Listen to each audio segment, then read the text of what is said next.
from the book of Exodus, the 24th chapter, verses 12 through 18, the giving of the first set of tablets to Moses. Then the Lord said to Moses, "Come up with me on the mountain and wait there. I will give you tablets of stone with the law and the commandment, which I have written for my people's instruction." So Moses set out with his assistant Joshua, and Moses went on to the mountain of God. And to the elders he said, "Wait here for us. We will come to you again, for Aaron and Hur are with you. Whoever has a dispute, any of you may go to them." Then Moses went up on the mountain, and the cloud covered the mountain, and the glory of the Lord settled on Mount Sinai, and the cloud covered it for 6 days. And on the 7th day, God called to Moses out of the cloud. Now the appearance of the glory of the Lord was like a devouring fire on the top of the mountain in the sight of the people of Israel. Moses entered the cloud, and he went up onto the mountain, and he was on that mountain for 40 days and 40 nights. And then from Matthew's Gospel, I'll let you remain seated for that, but stand in your hearts as we hear from the Message, a paraphrase, not a translation. Matthew 17, 1 through 9. 6 days later, 3 of them saw God's glory. Jesus took Peter and his brothers James and John and led them up on a high mountain. His appearance changed from the inside out right before their very eyes. Sunlight poured from Christ's face. His clothes were filled with light. And then the disciples realized that Moses and Elijah were also there with Jesus in deep conversation with him. Peter broke in, "Master, this is just a great moment. What do you think if we built 3 memorials here on this mountain? One for you, one for Moses, one for Elijah?" While he was going on like this, babbling, that is, a light, radiant cloud enveloped them. And sounding from deep in the cloud was this voice: "This is my son, marked by my love, focus of my delight. Listen to him." When the disciples heard it, they fell flat on their faces, scared to death. But Jesus came and touched them and said, "Don't be afraid." And when they opened their eyes and looked around, all they saw was Jesus, Jesus only. So coming down from the mountain, Jesus swore them to secrecy. "Don't breathe a word of what you've seen. Only after the Son of Man is raised, then you are free to talk."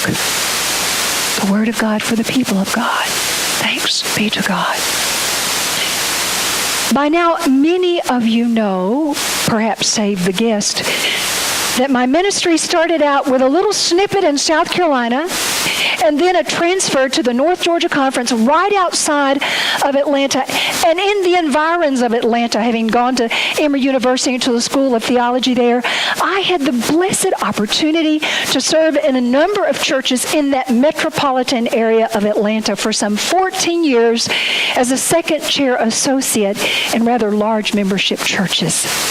That place, Atlanta, is a melting pot if ever there was one. And I got the privilege to be exposed to a variety of number of people with personalities and different traditions and nationalities, and some good Georgians who were just so mighty proud of the Georgia they had to show this Virginia girl. One of the things that I used to love to do with some of my members as I was serving in some of those suburban churches is they would take me to all kinds of interesting little out-of-the-way places for lunch in one of the fine eateries of that town, or for a stroll in the park. What I discovered in all of those Georgia jaunts is that Georgia gets the blue ribbon for some of the craziest names of towns that I've ever heard. But the truth is, probably all of you could name crazy towns from the place you're from, too. Let me give you a couple names. Attapulgos, Georgia. The town's name is an Indian word, and it means dogwood. Due to the amount of attapulgite, which is a mineral that's found in all that beautiful red Georgia clay, the mineral was even named after that town, Attapulgos. Now, Bella Shay, you may want to pass that book around because I've got some pictures of some of these other towns in it and some other things in the sermon. The second town was called Experiment, Georgia. experiment. This small town was located in Spalding County, and it was named after a University of Georgia agricultural experiment station. The little tiny town, Experiment, Georgia. And then there's Enigma, Georgia, a small town in South Georgia located close to Tifton, if you know anything about Tifton on U.S. Highway 82. The jury is still out on how that town got its name. At once it was called Gun and Weston. I kind of like that. It's a true enigma to the folks that still live there, how the town ended up with that name. Another one, Hope You Like It, Georgia. Hope You Like It. It was named after a 1920s dance hall that was located at the very precipice where this town stands to this day. Now, a rather interesting one, Climax, Georgia.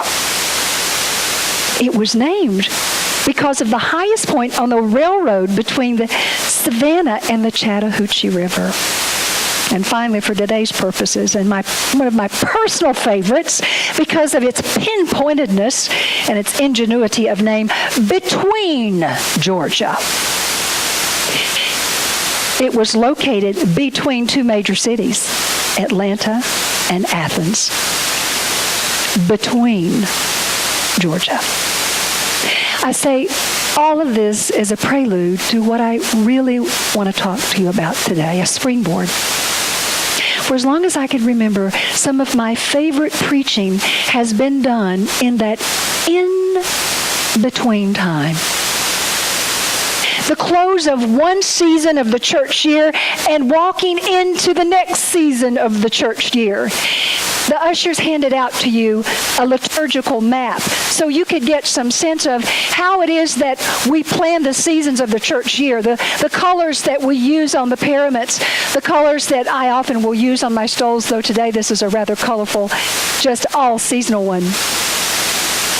Every season of the church year is always concluded by a special Sunday that then leads us into the next Sunday. This particular Sunday in the season after the Epiphany or ordinary time, Becca, has my mic gone down or has the battery run out? Because I'm not, okay, is that on? Can you hear me?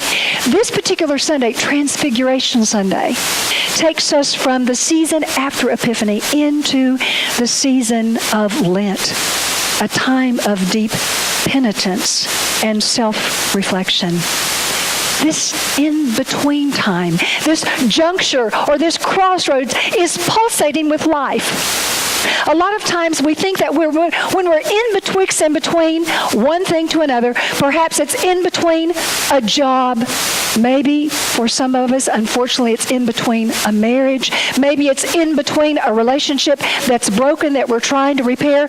We sometimes think that those moments, that space in between is dormant. But folks, we know it is pulsing with possibility and all kinds of life if we would but see it that way.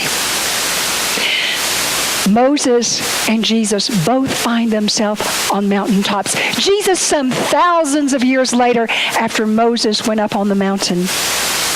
Trying to get a sense of what that transfiguring moment might have been like, I want you to think about transfiguring or transforming events that might occur or have occurred in your life and mine.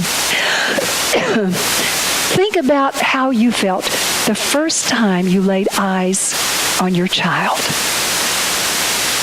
Or ladies, when you delivered that child, or when you nursed that child, if you had the privilege of doing that for the first time.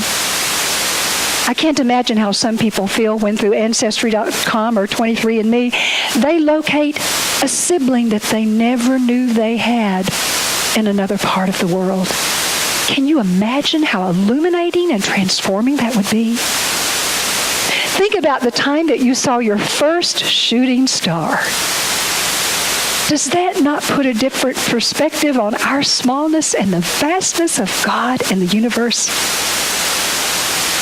These moments and many more that you could likely name for me, give us a sense of what's important and what's not. What's eternal and what's not. So liturgically speaking, on this day, we are moving from a season after Epiphany and the radiance of Christ the newborn into the journey towards the cross, which we will walk, and we will don ourselves in purple as the color of penitence as we walk that direction. Now, some of us who are in the liturgical ilk, pastor types, will call this space between one season and the next, between one life event and the next, we would call that space liminal. Liminal, which is a Latin word, which the Latin word is limen, and it literally means threshold. When we're between any place of entering or beginning. A liminal space is the time between what was and what will be. What has been and what will come. Liminal space is a time of transition. It's a time of waiting. It's a time of not knowing. This week I got a call from Tom Felty who said, we've got two very important transition points in our life this week. Thomas's tombstone has arrived. And many of you remember the sudden death of their 36-year-old son in New York. It seemed like eons and miles and thousands of miles away. Tom said, will you meet us? Will you meet us at the cemetery? To me, that was a sacred liminal space that I had no business being in. So I felt like the thing to do was to text Donna and say, I'll be there if you want me. I'll stand back and come later if you prefer. No, I want you there. And as we stood around that tombstone, there was a presence of holy that I won't even try to explain.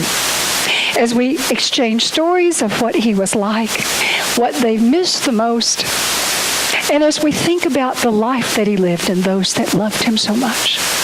We also talked about what it means to live in a space where you're angry with God. How dare you take this child from me? And finding comfort from that same God in that moment. Knowing that God can be transcendent and far away, and yet with us, flesh and blood. Liminal space is an important space that we should never discount. I didn't place in the book some images that I should have now in retrospect. Do you remember that photograph that Neil Armstrong took when Buzz Aldrin was coming down the steps of the Apollo 11 before he touched on ground moon? Have you ever walked a labyrinth? Have you ever walked a labyrinth by the ocean and got a sense of the spiritual and the divine that's happening in that moment as you look out over the creation, the beauty of the water? Get in your mind the image of a door that's cracked and you could see light coming through, but you don't know what's on the other side. A liminal space. Imagine a flying trapeze artist, one of the Walendas or whomever you want to put in your mind, as they pass from one trapeze to the next and find themselves dead center, flying in midair, no net beneath them.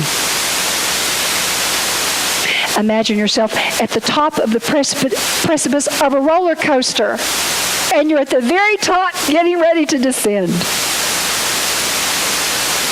Picture a mother's 9-month belly and all the possibility that lies beating within her. And just a fun one to throw in, I found a really interesting picture of Clark Kent, who was ripping off his suit and exposing his Superman shirt. A liminal space between Clark and what he became when he had that power suit on. In today's text, Exodus 24, we are up with Moses on Mount Sinai. We're getting the first set of commandments, not knowing there's going to be a second because we lose our temper.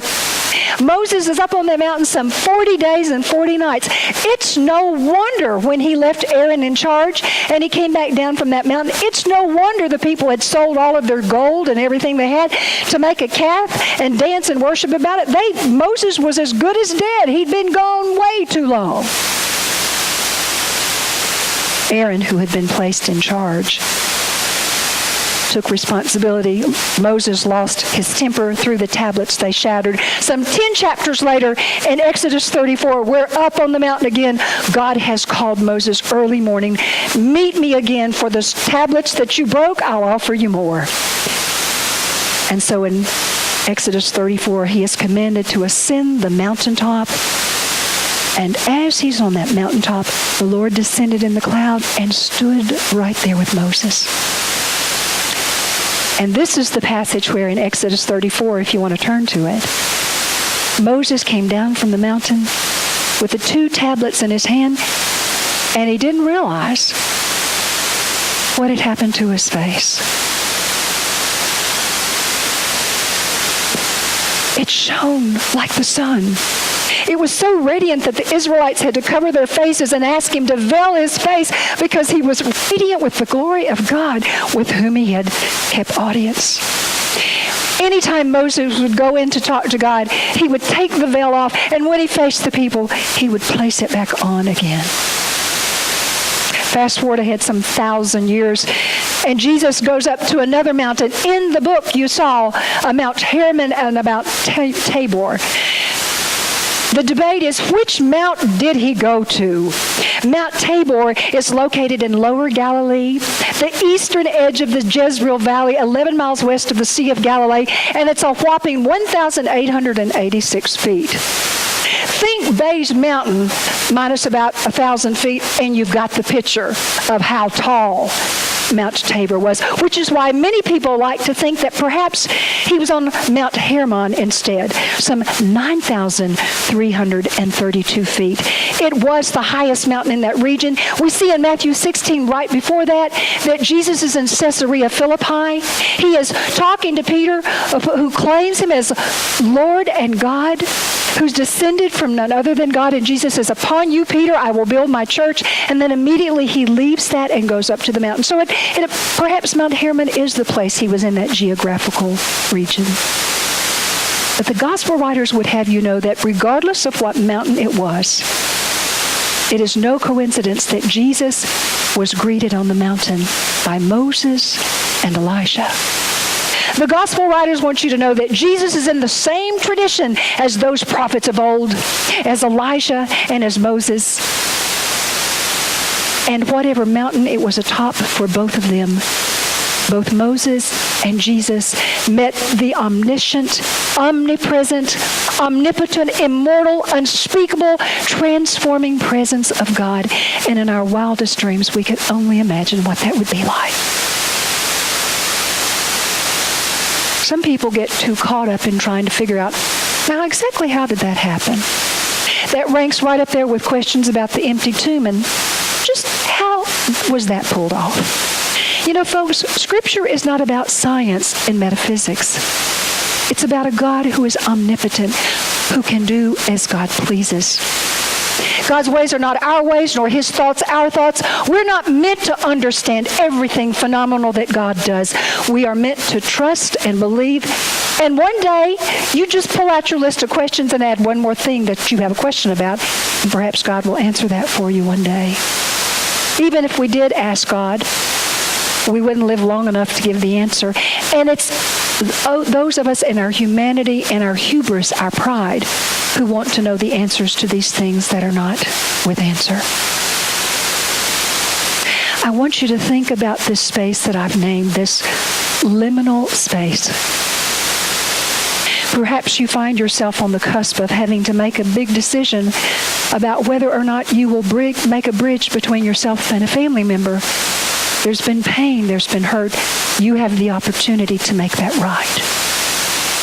Perhaps you find yourself in a place where vocationally you're not sure what you want to do next. Perhaps you find yourself as an aging, retired person who really just can't make sense of all this stuff that's happening to your body. It doesn't work the way it used to. And you're facing your mortality, and you're in that in-between state as you watch your friends around you die. I am here to tell you that this in-between space is where some of the best transformative work, spiritual work, can be done in our lives. I love Richard Rohr, who is a Franciscan priest and theologian, who says about this liminal space, Go there as often as you can. And stay there for as long as you can. And get there by whatever means you can. This is a sacred space where our world is able to fall apart, and that's okay. And a new, bigger world and reality of God with us is revealed. Hear this line. If we don't encounter liminal space in our lives, we will start to idealize normalcy. If we can't find room to make sacred spaces and places in our life and to go looking for them, then everything around us we will normalize as this is all there is, there ain't no more. Friends, there is so much more of God and creation and of His power and His glory than most of us will ever tap into. And what is normal is not enough because God is so much more than that. This space of in-betwixt and between. Bill, as you struggle to be there for Shirley in the midst of the change in her body, as you try to make sense of that and where's God in all of that, that's where you could do some of your deepest spiritual work and build character in the midst of difficulty for all of us. Finally, one of the words that the Celts give to this liminal space is one that you've heard. It's on the front of your bulletin. They call it a thin place.